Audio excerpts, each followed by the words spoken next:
Angibingelele bafethu, angibingelele mfethu. Foka amagate lo. Bafethu. Ngikhuluma kakhulu. Ngoba ngihleli wheelchair. Angiyazi impilo. Xake ukuthi ngangentshela ukuthi umuntu ohleli wheelchair usuke senkingeni. Ngoba ukuze ubonakale fanele usebenze kanzima. Ukuze wazi uvuka ugezile ulala udlile. Kubantu abamahasla abafuna impilo.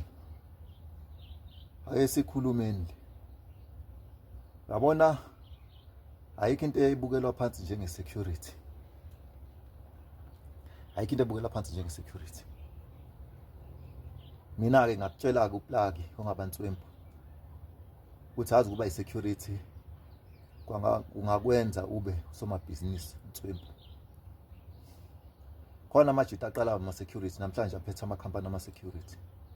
Khona abantu abaqala bewashe ama tax namhlanje bawo ama owner ama tax beshaya icapha namhlanje banama tax ngokwabo. Yabo.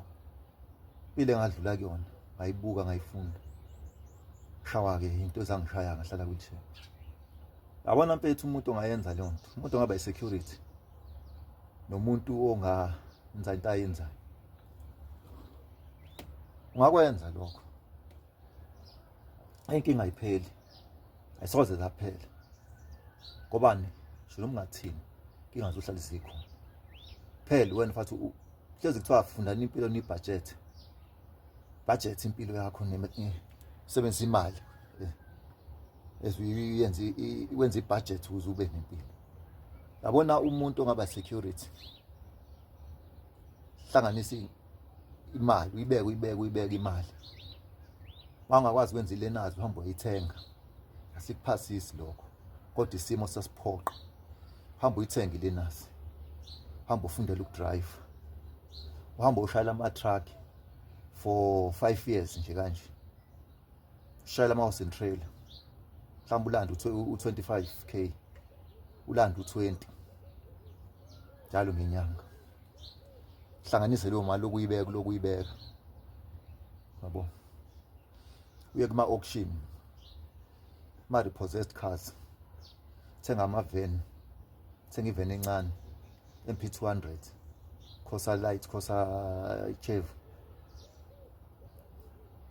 Hamba uyifaka kalokhuzana. Take a lot. Yoqala leyo monto leyo uyihlanganise nemali yakho. Ulande enye futhi kuma repossessed. Lapho unyaka wesibili nomnyaka wesithathu. Sinemonto eziwu2. Ziyasebenza laphana. Sunabantu abawu2 abakusebenzela. Mhlawumbe yangena u20 noma u30 ngenyanga. Mhlawumbe nawe uyawushaya u20 ngale trucking. Sunobantu suno50 lapho. Hambe futhi uyolanda enye. Mhlawumbe azabe u4. Uthi mase u4 mhlawumbe udayisa u2. Sale na u2. Hlanganisa enye imali uhamba olanda ama truck amancane. Yabo. Phinde futhi uphindisele khona laphana. Ukhori impahla ezinkulu.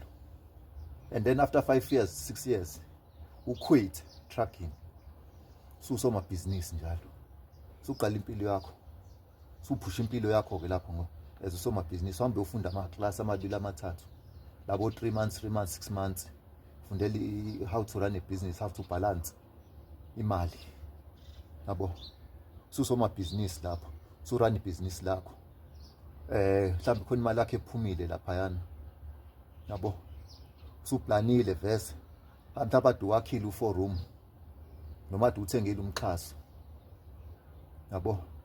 Sawu eda lo mxhaso. Already imali siyangena mhlawumbe usuyangena u50k ngenyanga. Ngalezi imonto lezo. Ngalo 6 years wadu sema trucking.